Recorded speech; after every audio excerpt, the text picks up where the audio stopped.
Bienvenidos a un viaje en el tiempo, a un lugar donde los muros susurran historias y las sombras danzan con el pasado. Hoy nos adentramos en el corazón de Buenos Aires, en el Parque Lezama, para explorar una de sus joyas más enigmáticas, el Museo Histórico Nacional, la antigua residencia de la familia Lezama. ¿Alguna vez han sentido, al caminar por un lugar antiguo, que no están del todo solos? ¿Que el eco de risas lejanas o el murmullo de conversaciones pasadas todavía flota en el aire? Eso es precisamente lo que se siente al cruzar el umbral de este imponente palacio.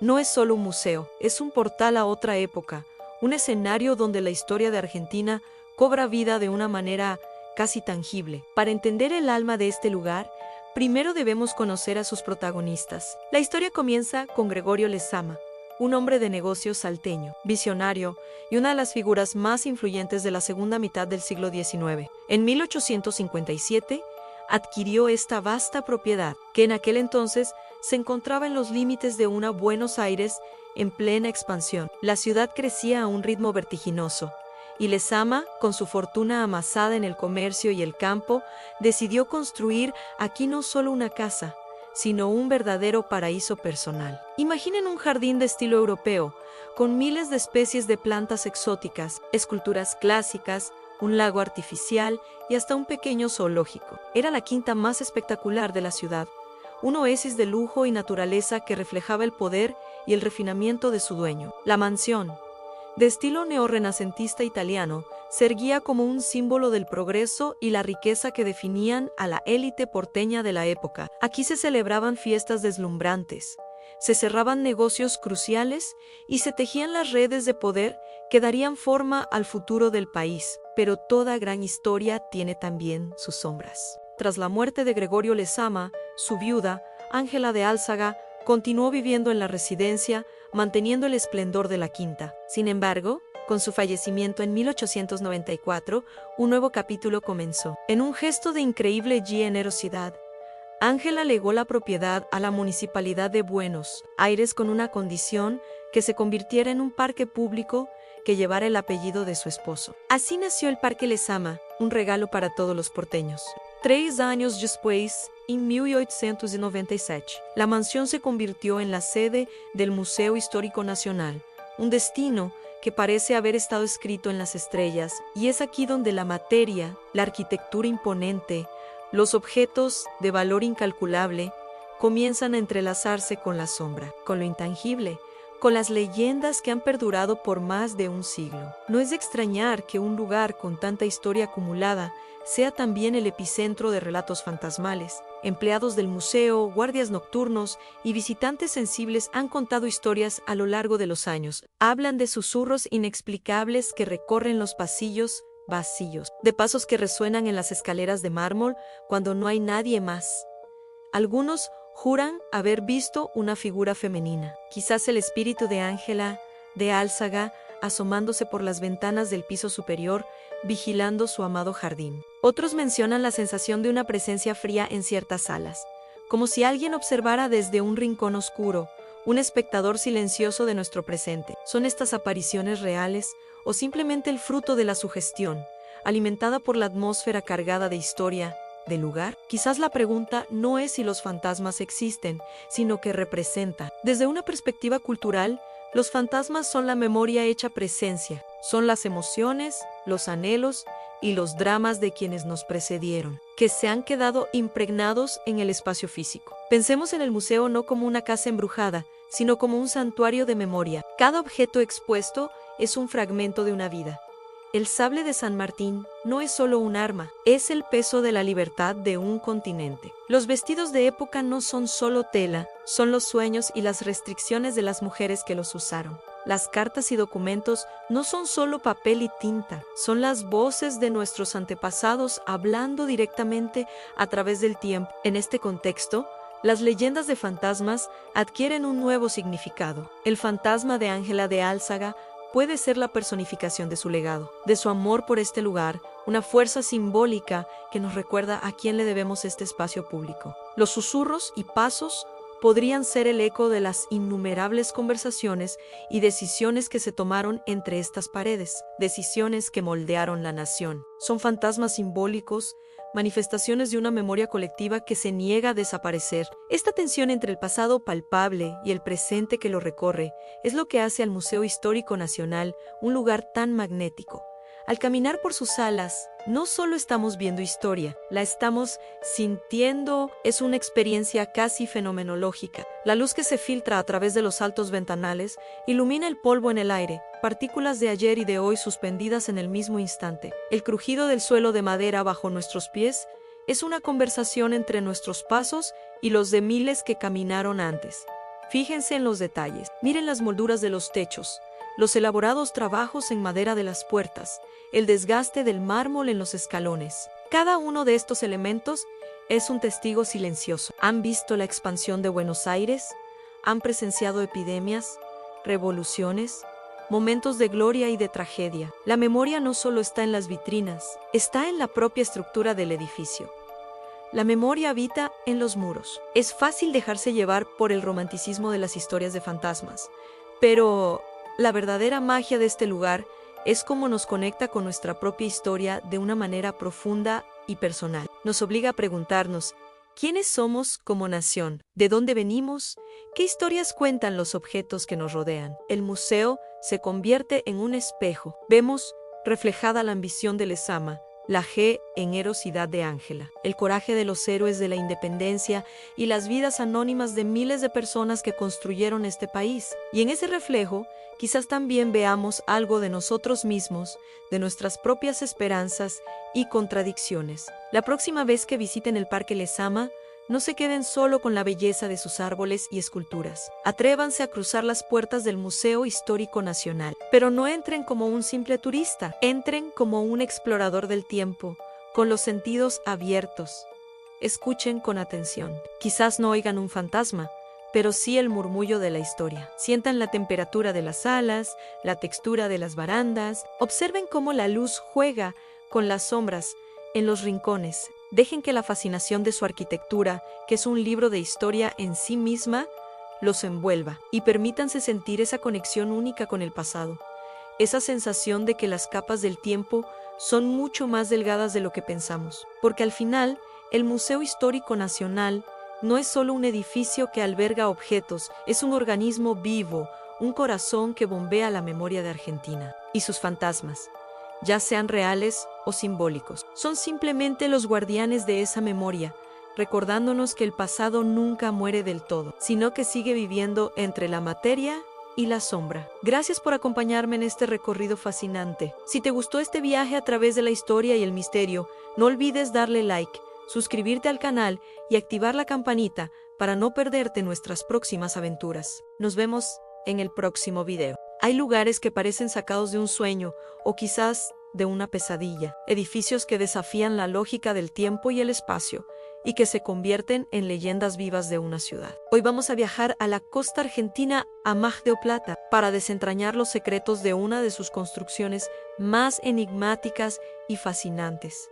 El Castillo de los Leones, ubicado en el exclusivo Valle de los Troncos, este castillo emerge como una aparición, una rareza arquitectónica que parece haber viajado en el tiempo. ¿Cómo llegó una fortaleza medieval a la feliz ciudad costera? Esa es la primera pregunta que nos asalta. Para responderla, tenemos que sumergirnos en la Mar del Plata de la primera mitad del siglo XX, una época de esplendor, donde la élite porteña construía sus suntuosos chalés de verano, compitiendo por quién tenía la residencia más espectacular. En este contexto, un inmigrante italiano llamado Scagliotti decide levantar su propio monumento. El resultado fue esta amalgama ecléctica, una fantasía arquitectónica que mezcla gestos medievales con caprichos academicistas. Piensen en torreones, almenas, arcos ojivales y una imponente figura de león custodiando la entrada. Todo ello a pocas cuadras del mar. Este no era solo un hogar, era una declaración de poder, una afirmación de estatus social. Era decir, he llegado, y mi casa es mi fortaleza. El castillo se convirtió rápidamente en un punto de referencia, un objeto de curiosidad y con el tiempo en el epicentro de un sinfín de leyendas urbanas. Se empezó a susurrar que entre sus muros habían ocurrido tragedias, historias oscuras que alimentaban el misterio del lugar. Sin embargo, La realidad es mucho más prosaica. A pesar de la intensa búsqueda en archivos y registros, no existe ninguna evidencia documental que respalde estas historias de fantasmas o crímenes pasionales. El mito, como suele suceder, superó a la realidad, tejiendo un velo de folclore alrededor de la piedra. Pero entonces, si no hay fantasmas, ¿qué es lo que nos atrae tanto de este lugar? Aquí es donde la cosa se pone interesante. El Castillo de los Leones es lo que los arquitectos llaman una disonancia urbana. Es una pieza que no encaja en una ciudad de chalets pintorescos y edificios modernos. Su presencia es una interrupción, una anomalía que nos obliga a detenernos y a preguntarnos, ¿qué hace esto aquí? Desde una perspectiva sociológica, el castillo es un fósil de una era pasada. Representa el sueño de una burguesía que aspiraba a replicar la opulencia y la nobleza europea en las playas del Atlántico Sur. Es un símbolo de una época de oro que, con el paso de las décadas, fue perdiendo su brillo. La ciudad cambió, la sociedad se democratizó y el castillo quedó como un testigo mudo de ese esplendor perdido. Pero hay otra capa más profunda, casi psicoanalítica. El castillo se ha convertido en parte de la topografía mental de Mar del Plata para quienes crecieron en la ciudad. Es un recuerdo de la infancia, un lugar que encendía la imaginación en los paseos familiares. Es el castillo por antonomasia. Un relicario de memorias colectivas, representa la capacidad de una ciudad para albergar lo inesperado, para contener contradicciones. Pensemos en Mar del Plata como una ciudad de dualidades. Es la ciudad feliz, el destino popular de las vacaciones de verano, pero también es una ciudad con una cara invernal, melancólica y a veces dura. Es una ciudad de multitudes y de soledades. El Castillo de los Leones encarna perfectamente esta ambivalencia. Por un lado, su esplendor original, su audacia arquitectónica, su fantasía. Por otro, la erosión del tiempo, el desgaste de la piedra por el salitre, el abandono y el misterio que lo envuelve. Es la belleza y la decadencia conviviendo en un mismo lugar. El castillo funciona como un espejo, nos devuelve una imagen de nuestras propias fantasías y miedos. Es el escenario perfecto para proyectar nuestras propias historias. La ausencia de una historia oficial trágica dejó un vacío que la imaginación popular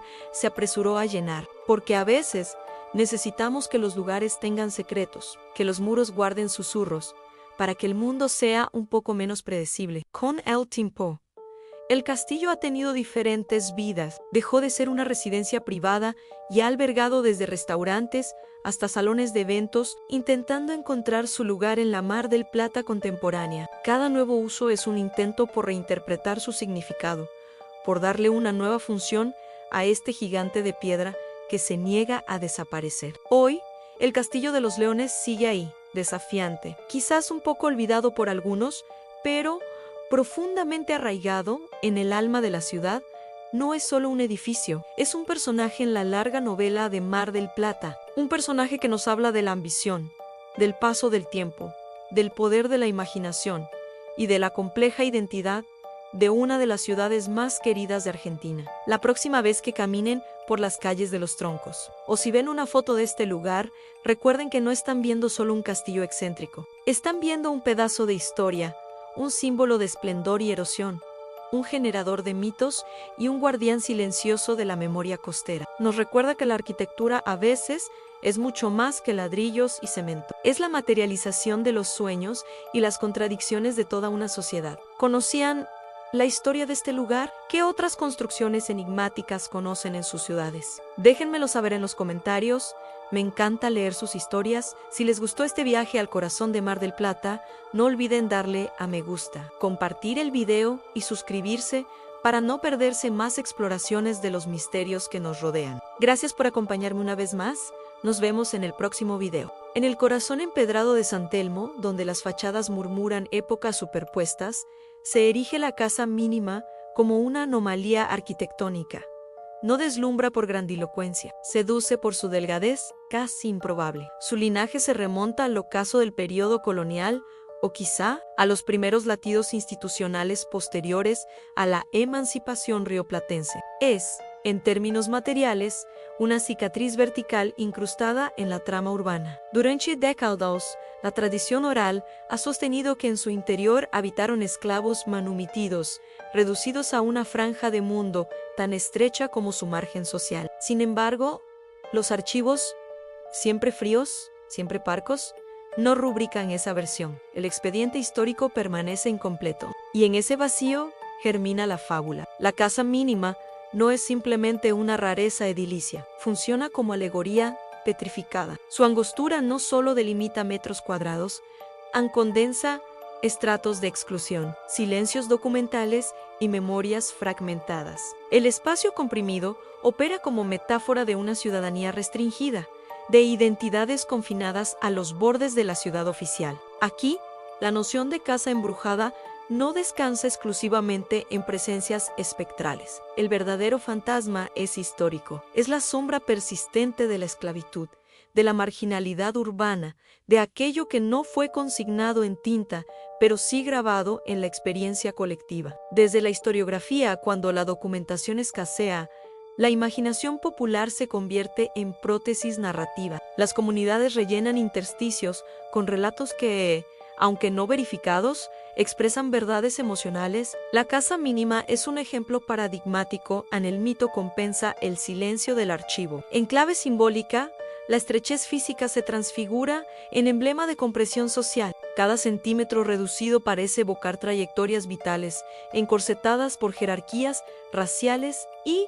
económicas. El inmueble deviene metáfora habitable. En dimensión turística, el rumor paranormal, Eso bruma sugestivao, intensifica el magnetismo del barrio. La casa no solo se observa, se interpreta. El visitante no busca dimensiones exactas, sino vibraciones narrativas que amplifiquen la experiencia de recorrer un distrito impregnado de pasado. San Telmo ha sido reiteradamente asociado con crónicas de apariciones y ecos coloniales. Sus calles, adoquinadas y densas de memoria, ofrecen el escenario perfecto para que la casa mínima se erija como ícono más que un inmueble. Es un dispositivo simbólico, en una puerta estrecha hacia una Buenos Aires pretérita que nunca termina de disiparse. Así, la casa mínima persiste, no por su tamaño, que es exiguo, sino por su capacidad de convocar relatos, porque en su verticalidad angosta se condensa algo más vasto que el ladrillo, la pulsación incómoda de una historia que aún reclama ser narrada con mayor amplitud que sus propios muros. En el corazón de Villa del Parque, un barrio tranquilo de Buenos Aires, se alza un edificio que parece sacado de un cuento de hadas oscuro, el Palacio de los Bichos. A primera vista, es una obra maestra del Art Nouveau, una joya arquitectónica diseñada por el genio italiano Virginio Colombo. Pero si te acercas, si observas con atención, descubrirás que su fachada está poblada por una fauna de criaturas extrañas y maravillosas. Leones, águilas, dragones y todo tipo de seres fantásticos de cemento que parecen custodiar los secretos que se esconden entre sus muros. Estas esculturas, enigmáticas y silenciosas, le dieron su apodo popular y son el prólogo de una de las leyendas más trágicas y persistentes de la ciudad. Una historia de amor, pérdida y fantasmas que ha resistido el paso del tiempo. Hoy vamos a desentrañar el misterio del Palacio de los Bichos, una historia donde la realidad y la leyenda se entrelazan de forma inseparable. La historia oficial nos cuenta que el palacio fue encargado alrededor de 1910 por un acaudalado empresario de origen italiano, Raffaele Giordano. Él soñaba con construir no solo una casa, sino un verdadero monumento, un regalo de boda sin igual para su amada hija. Lucía, la joven, estaba profundamente enamorada y a punto de casarse con un prometedor violinista llamado Ángel Lemos. Ángel Lemos, imaginen la escena, una boda del ensueño en el horizonte y un palacio majestuoso como nido de amor. Giordano no escatimó en gastos, confió el proyecto a Virginio Colombo, un arquitecto que estaba dejando su huella modernista por toda Buenos Aires, llenando la ciudad de edificios con curvas orgánicas, hierro forjado y una ornamentación exuberante y simbólica. Cada detalle del palacio fue pensado para celebrar el amor y la unión. La fachada, con sus figuras de animales y seres mitológicos, no era solo decoración. Representaba la fuerza, la fertilidad y la protección para la nueva pareja. Era un poema escrito en piedra y cemento, un testamento del amor de un padre por su hija. Pero aquí es donde la historia da un giro oscuro. donde la crónica familiar se convierte en una leyenda urbana de las que ponen la piel de gallina. Se cuenta que el día de la boda, mientras la novia y el novio se dirigían en tren hacia su luna de miel, ocurrió una tragedia impensable. El tren descarriló de manera violenta. En ese accidente, ambos, Lucía y Ángel, perdieron la vida. La noticia llegó a Villa del Parque y destrozó a Rafael Giordano. El palacio, que había sido concebido como un símbolo de felicidad eterna, se transformó de la noche a la mañana en un mausoleo del dolor, un recordatorio constante de la vida que su hija nunca podría vivir entre sus muros. El sueño se había convertido en una pesadilla. Destrozado por la pena, Giordano tomó una decisión drástica. Selló las puertas y ventanas del palacio, abandonándolo para siempre. Se negó a vivir en él, a venderlo o alquilarlo. Lo dejó congelado en el tiempo, como un monumento a su hija y a su amor perdido. Y con el abandono comenzaron los rumores. El Palacio de los Bichos, vacío y silencioso durante el día, parecía cobrar vida por la noche. Los vecinos de Villa del Parque empezaron a susurrar historias. Hablaban de luces que se encendían y apagaban solas en las habitaciones vacías, de sombras que se movían detrás de las ventanas selladas. Algunos juraban escuchar una melodía melancólica, un violín que lloraba en la quietud de la noche. Otros iban más allá y afirmaban haber visto figuras espectrales bailando un vals eterno en el gran salón, como si la fiesta de bodas que nunca fue se celebrara una y otra vez en el plano de los espíritus. Se decía que eran las almas de Lucía y Ángel, atrapadas en su palacio, condenadas a repetir su último baile por toda la eternidad. La historia se extendió como la pólvora, alimentada por el aspecto imponente y algo lúgubre del edificio abandonado. Cada crujido, cada sombra, cada ráfaga de viento que silbaba a través de sus esculturas de piedra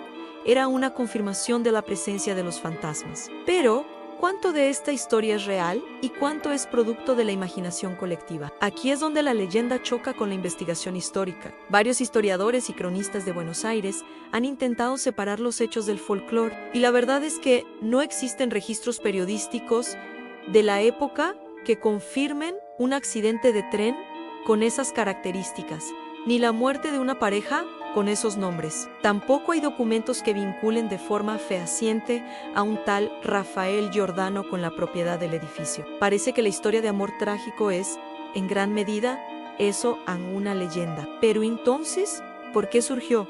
¿Y por qué ha perdurado con tanta fuerza? La respuesta podría estar en la propia arquitectura del palacio. Los edificios de Virginio Colombo, con su estilo tan particular, dramático y cargado de simbolismo, son como lienzos en blanco para la imaginación popular. La fachada del Palacio de los Bichos es tan evocadora, tan misteriosa, que casi pide a gritos una historia a su altura. Las figuras de animales, que podrían interpretarse como protectores, también pueden verse como guardianes de un secreto terrible. La arquitectura se convierte así en un generador de mitos. La sugestión colectiva hizo el resto. Un edificio abandonado, con un diseño tan fuera de lo común, se convirtió en el escenario perfecto para una historia de fantasmas que caló hondo en el imaginario del barrio y de toda la ciudad. La historia de un edificio no termina cuando se apagan las luces. Durante décadas, el Palacio de los Bichos permaneció en un estado de semiabandono,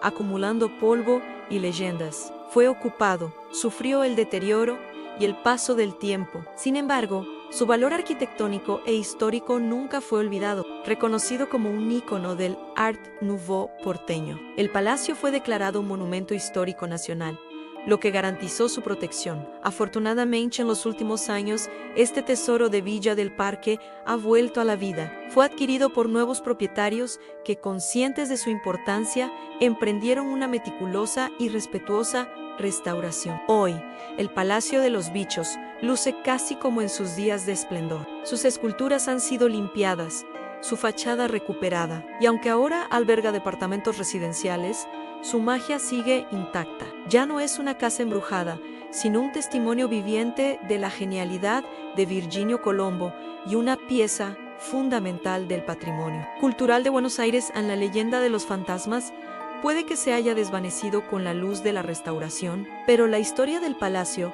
esa mezcla fascinante de arte, misterio y memoria urbana, sigue más viva que nunca. Sigue siendo un lugar que nos invita a mirar hacia arriba, a maravillarnos y a preguntarnos qué historias se esconden detrás de sus muros de piedra. Y así, el Palacio de los Bichos nos enseña una lección valiosa, nos muestra cómo la arquitectura puede inspirar historias, cómo los espacios que habitamos se cargan de nuestros miedos, nuestros sueños y nuestras leyendas. No importa si la historia de Lucía y Ángel fue real o no, lo que es real es el poder que tuvo para mantener viva la memoria de este lugar, para convertirlo en algo más que un simple edificio. Lo convirtió en un ícono, en un punto de referencia emocional para generaciones de vecinos. La próxima vez que camines por Buenos Aires o por cualquier ciudad, levanta la vista. Fíjate en esos edificios antiguos, en sus fachadas ornamentadas, en sus balcones de hierro forjado. Quizás descubras que ellos también tienen una historia que contar, un secreto que susurrar al viento.